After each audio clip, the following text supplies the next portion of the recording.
आइए 22वें श्लोक से सिद्धि स्थान के प्रथम अध्याय में आगे बढ़ते हैं। आपको मैं विद्वान बना देना चाहता हूँ लेकिन आप बनना चाहेंगे तब। जो भी ऊर्जा हमने अपने गुरुओं से अर्जित की है वह सारी ऊर्जा आपको देना चाहता हूँ, आप लेना चाहेंगे तब। मैं देख रहा हूँ पीछे के व्याख्यान में आप कितनी अभिरुचि ले रहे हैं। देखिए, यह अध्याय परिचयात्मक अध्याय है। महर्षि चरक ने यहाँ वमन, विरेचन, निरूह बस्ती, अनुवासन बस्ती और नस्य, यह 5 ही कर्म माने हैं। और मैं यहाँ प्रतिज्ञा किया हूँ कि जो महर्षि चरक कह रहे हैं उन्हीं बातों पर विचार होगा, कोई दूसरे शास्त्रार्थ नहीं होंगी। और उनके कहे गए पंचकर्म की व्याख्या यहाँ होगी, जिसमें आपने वमन और विरेचन को देख लिया। हीन शुद्धि, मध्य शुद्धि और प्रवर शुद्धियों के वेगों की भी चर्चा इन कर्मों में हो गई। यहाँ सीधे सीधे यह बात है कि यह कर्म दोषों के संशोधन के लिए है, और संशोधन सम्यक नहीं होगा, हीन हो जाएगा तो शरीर में दोष पड़े रहेंगे। बहुत अधिक हो जाएगा तो शरीर के साथ शरीर से दोष तो निकलते ही हैं, धातु क्षय अवस्था प्रारंभ होती है, जिसमें वायु की विकृति हो जाती है। इस परिचयात्मक अध्याय को देखिए, फिर क्रियात्मक अध्यायों की चर्चा होगी। सबसे बड़ी बात है कि आप भाग्यशाली हैं कि दयानंद आयुर्वेदिक के महाविद्यालय में आपकी दीक्षा हो रही है। पंचकर्म से संबंधित महाविद्यालय ने इतना अच्छा पैसा खर्च करके इतना अच्छा विभाग पंचकर्म का बनाया कि जिन कर्मों की चर्चा हो रही है वहाँ उसे देखा जा सकता है। आप दुष्कर्मा भी बन सकते हैं, लेकिन इसका सम्यक ज्ञान आप में पैदा हो जाए। मैं रोगों को छोड़ करके सबसे पहले संशोधन की व्याख्या कर रहा हूँ, और जितने से जितने श्लोकों की व्याख्या मैं रोज कर जाता हूँ। मैं छोटा छोटा व्याख्यान आपको भेज रहा हूँ, 20 मिनट, 25 मिनट, 26 मिनट, 30 मिनट, यही व्याख्यान जा रहे हैं। इसका अर्थ सीधे है कि कम हम बोलेंगे तो उतनी का अभ्यास आपको करना आसान हो जाएगा, आप उसका अभ्यास करेंगे। इसलिए पुस्तक खोलिए और जिन जिन श्लोकों पर मेरी व्याख्या जा रही है उन श्लोकों को बार बार देखिए, तब अभ्यास होगा और आपको ज्ञान उत्पन्न हो जाएगा। आइए देखें 22वें श्लोक में यहाँ आचार्य कहते हैं कि शीते बसंते च दिवानुवास्यो रातौ शरद ग्रीष्म घनागमेषु तानेव दोषान् परिरक्षताये स्नेहस्य पाने परिकर्तिता प्राक। सीधे कह दिया इन्होंने कि शीत, बसंत और हेमंत में, अर्थात शिशिर, बसंत और हेमंत में अनुवासन बस्ती का प्रयोग दिन में करना चाहिए। शरद, ग्रीष्म और वर्षा में रात में अनुवासन बस्ती देना चाहिए। साथ ही इन्होंने कह दिया स्नेह से पाने प्रकृतिता प्राक। स्नेह पान में जिन दोषों को मना किया गया है या जिनको करने से दोष उपद्रवित होते हैं, उन स्नेहपान के दोषों का ध्यान यहाँ अनुवासन बस्ती देते समय भी रखना होगा। आइए श्लोक संख्या 23 और 24। प्रत्यागते च अस्य अनुवासनीये दीवा प्रदेयं विदुस्ताय भोज्यं सायं च भोज्यं परतो व्ययेवा त्रहे अनुवास्यो अहनि पंचमेवा त्रहे वा अप्यथ पंचमेवा दद्यात् निरूहाद अनुवासनम च। कह रहे हैं आचार्य कि अनुवासन और निरूह बस्तियों की कल्पना कैसे की जाए। एक बात यहाँ मैं जैसा रुकते हैं, बताते हैं आपको कि निरूह बस्तियाँ रुक्ष होती हैं, काढ़े इत्यादि बना करके जो कल्पनाएं दी जाती हैं वो निरूह बस्ती हैं, और तैल आदि से जो बस्तियां दी जाती हैं वह अनुवासन बस्ती हैं। यह दिमाग में रखेंगे तो ज्ञान करने में आसानी होगी, इसीलिए मैंने बोल दिया। कहा इन्होंने कि अनुवासन बस्ती में प्रयुक्त स्नेह जब गुदा मार्ग से लौट आए तब रात भर रखकर रोगी को सवेरे और शाम दोनों समय भोजन देना चाहिए। भोजन देना चाहिए मतलब आप सम्यक भोजन नहीं दे सकते हैं, उसके लिए जो क्रिया बताई गई है या संसर्जन क्रम इत्यादि का ध्यान रखा गया है, वैसे ही भोजन उनको देना है। इसके बाद वाले दिन अर्थात तीसरे दिन अनुवासन बस्ती दें, और पुनः जब निरूह बस्ती प्रारंभ कर दी जाए, इसका क्रम आगे आएगा। कार्मुकता के आधार पर भी विशेषण आगे होंगे, वहाँ विशेष चर्चा होगी। यहाँ सिर्फ समझने के लिए आचार्य ने कहा है जिसकी चर्चा यहाँ हो रही है। निरूह प्रारंभ हो जाए तो 3-3 दिन पर या 5वें दिन निरूह के बाद अनुवासन का प्रयोग करना चाहिए। दद्यात् निरूहात् अनुवासनम च, इसका अर्थ यही है। आइए 25वें श्लोक पे,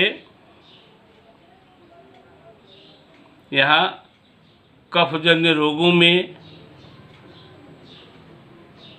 पित्तजन्य रोगों में, वातजन्य रोगों में कितनी बस्तियां दी जाएं, इसको बता रहे हैं आचार्य। कह रहे हैं एकम तथा 3 कफजे विकारे पीतात्मके पंचतु सप्तवापी, अर्थात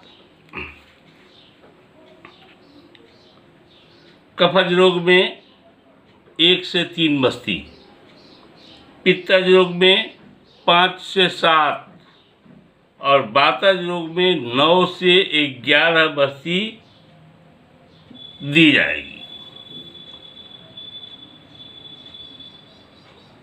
कुशल वैद्य को चाहिए कि बस्ती देते समय विषम संख्या की ही बस्ती दी जाए, यह ध्यान में रखना चाहिए।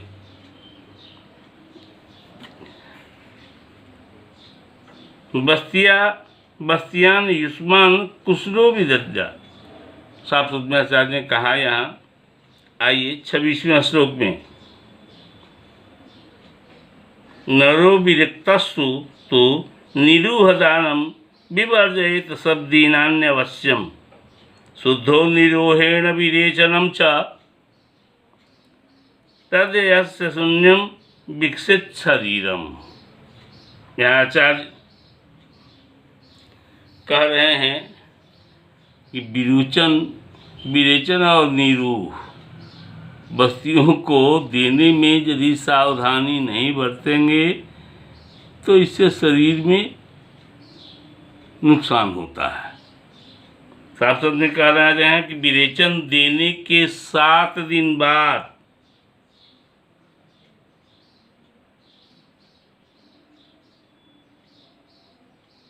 तक निरूह बस्ती नहीं देना चाहिए, और निरूह बस्ती दे दिया गया है तो फिर 7 दिन तक विरेचन का प्रयोग आप उस रोगी पर नहीं कर सकते हैं।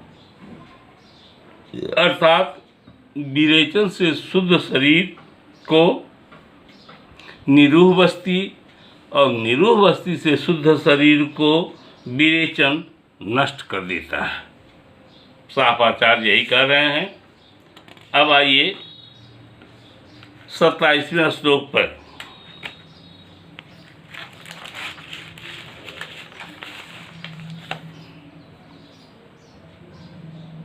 यहाँ के बाद निरूह बस्ती देने से, क्यों देंगे निरूह बस्ती, क्यों देंगे अनुवासन बस्ती, स्टूडेंट्स के मन में यह जिज्ञासा रहती है। तो जब आप इसके गुण को जान जाएंगे कि निरूह बस्ती क्या करती है और अनुवासन बस्ती क्या करती है, तो आपकी जिज्ञासा समाप्त हो जाएगी। इसको ध्यान से सुनिए। और ये सब श्लोक तो ऐसे हैं कि हम लोगों के ज़माने में रट लिए जाते थे। अब पता नहीं आप में श्लोक रटने की क्षमता कितनी है और रट सकते हैं कि नहीं, लेकिन इसे ध्यान तो दे ही सकते हैं, याद रख ही सकते हैं। और बिल्कुल श्लोक को पढ़ने के बाद मैं हिंदी में इसे आपसे चर्चा करता हूँ, इसलिए कि आपको ज्ञान हो। देखिए, बस्तिर्वयः स्थापयिता, बस्ती जो है वय की स्थापना करती है। वय की स्थापना का अर्थ यहाँ यह है कि आप जिस एज तक पहुँच गए हैं और आयु आपके शरीर का जो लुक बना रही है, बिल्कुल आप वहीं स्थिर हो जाएंगे। यही लाइन है, बस्तिर्वयः स्थापयिता, बस्ती जो है वय की स्थापना करती है। सुखायुर्बलाग्नि मेधा स्वर्ण कृच्छा, यह सुखपूर्वक आयु बिताने का माध्यम है। इसमें बल, अग्नि, मेधा, स्वर, वर्ण, इसकी वृद्धि हो जाती है, इसकी वृद्धि होती है। सर्वार्थकारी विशुद्ध वृद्धयूनाम शिशु वृद्धयूनाम निरत्ययः सर्वकालापहश्च, यह बस्ती जो है, यह निरूह बस्ती बालक, वृद्ध और जवान व्यक्तियों के लिए हितकर है। इसके सेवन में कोई उपद्रव नहीं होता।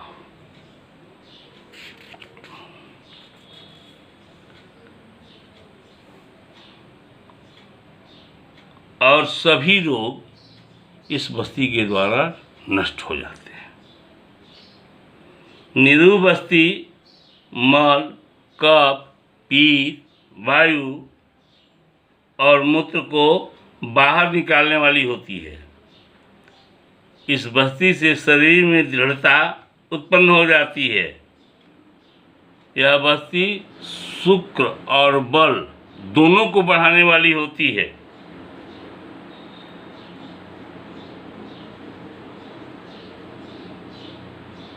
शरीर में रहने वाले दोष के संचय को निकाल करके यह बस्ती सभी प्रकार के रोगों को शांत करती है।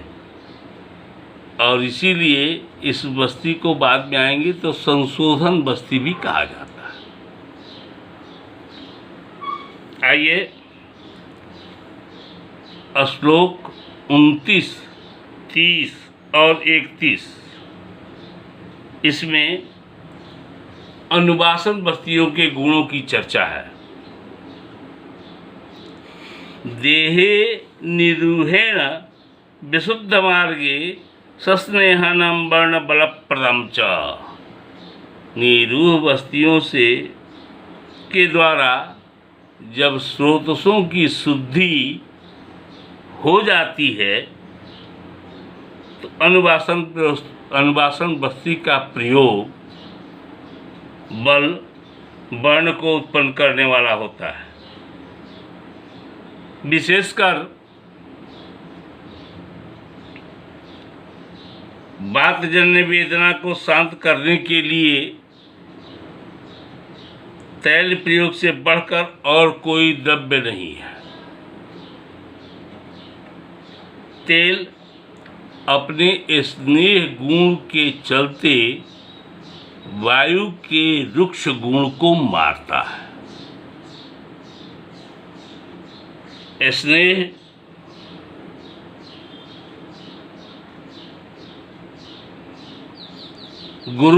स्नेह का गुरु गुण होता है। यह अपने गुरु गुण के चलते वायु के लघु गुण को समाप्त करता है।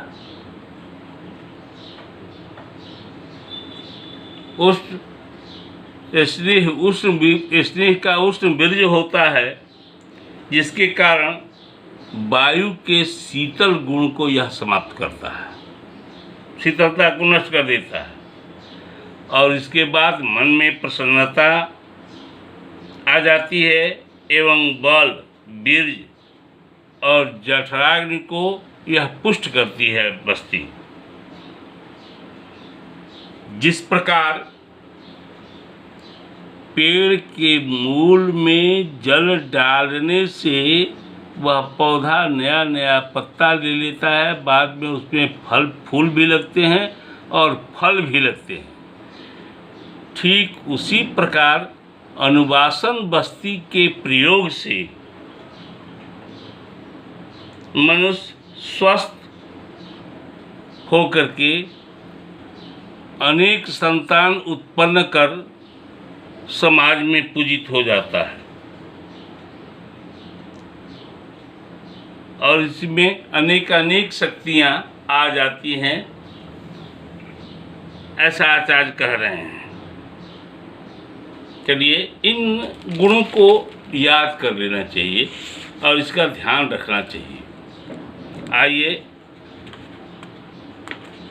32वें श्लोक में यहाँ बस्ती के सामान्य गुण की चर्चा हो रही है।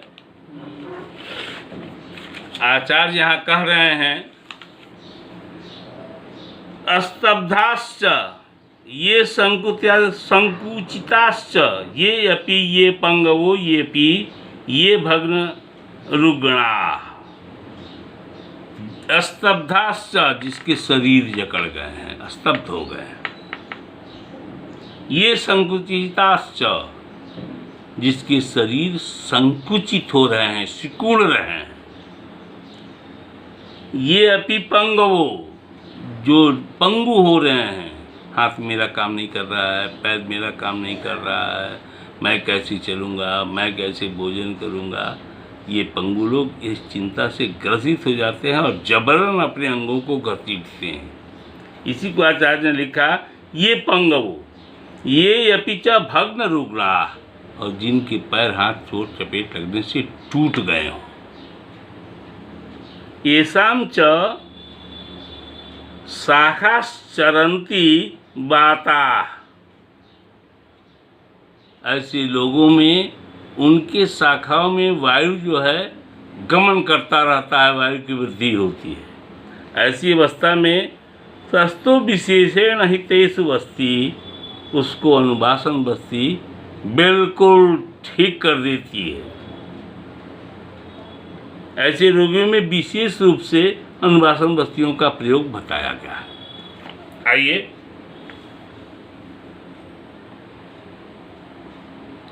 एक और 33वें श्लोक में आइए, कह रहे हैं कि बस्ती का प्रयोग किन किन रोगों में कर देना चाहिए बिना विचारे।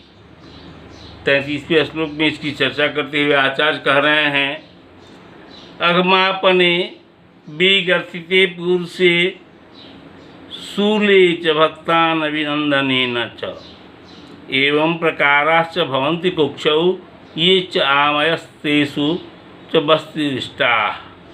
बस्ती रिष्टा। यहाँ आचार्य कह रहे हैं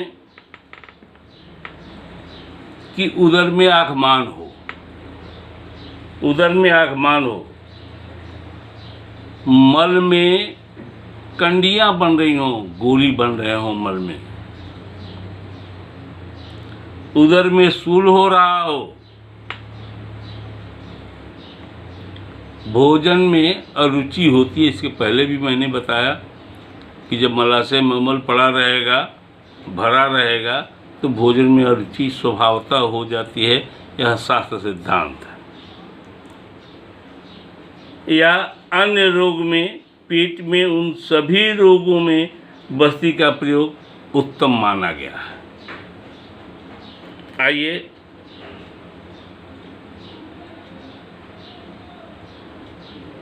34वें श्लोक पर यहाँ बहुत बड़ी बात आचार्य कह रहे हैं। बस्ती प्रयोग को की महानता को दर्शाते हुए यहाँ बहुत बड़ी बात आचार्य कह रहे हैं कि याश्च स्त्रियों बात कृतोपसर्गा गर्भ न गृहंति निभि समेता। ऐसी स्त्रियाँ जो अपने पति के संपर्क में तो हैं लेकिन गर्भ धारण नहीं कर रही हैं। याश्च स्त्रियों बात कृतोपसर्गा गर्भ गृहंति निभि समेता, लेकिन गर्भ धारण नहीं कर रही हैं। वहाँ आचार्य ने बात को मूल कारण माना। और दूसरी लाइन सुनिए, क्षीणेन्द्रिया ये च नराः कृशाश्च बस्ती सस्तः परम तत्तेषु। ऐसे रोगियों में, ऐसे स्त्रियों में बस्ती का प्रयोग करना चाहिए और उससे स्त्रियां गर्भधारण कर लेती हैं। और जिन पुरुषों के इंद्रिय क्षीण हो गए हैं उनके इंद्रियों में बल की प्राप्ति हो जाती है। अब यहाँ से 6ठे प्रश्न का उत्तर दे रहे हैं। 35वें श्लोक पर आकर के हम इसको बंद करेंगे। आइए इसको देख लेते हैं। उष्णाभिभूतेषु वदन्ति शीताभिभूतेषु तथा सूक्ष्मोष्णाः तत्प्रयत्निकौ सद संप्रयुक्तान् सर्वत्र बस्तिं प्रविज्य युञ्यात्। गर्मी से पीड़ित रोगियों में शीतल द्रव्यों के द्वारा, शीतल औषधियों के द्वारा बस्ती तथा शीत से पीड़ित रोगियों में ईषत उष्ण बस्तियों का प्रयोग करना चाहिए। ईषत उष्ण का समशीतोष्ण, थोड़ा सा टेम्परेचर उसका थोड़ा सा ज़्यादा रहे। दोषों के विपरीत गुण वाले प्रतीक शब्द आया है। दोष प्रतीक शब्द आया है। दोषों के विपरीत गुण वाले द्रव्यों से बस्ती का निर्माण कर प्रयोग करना चाहिए। इस प्रकार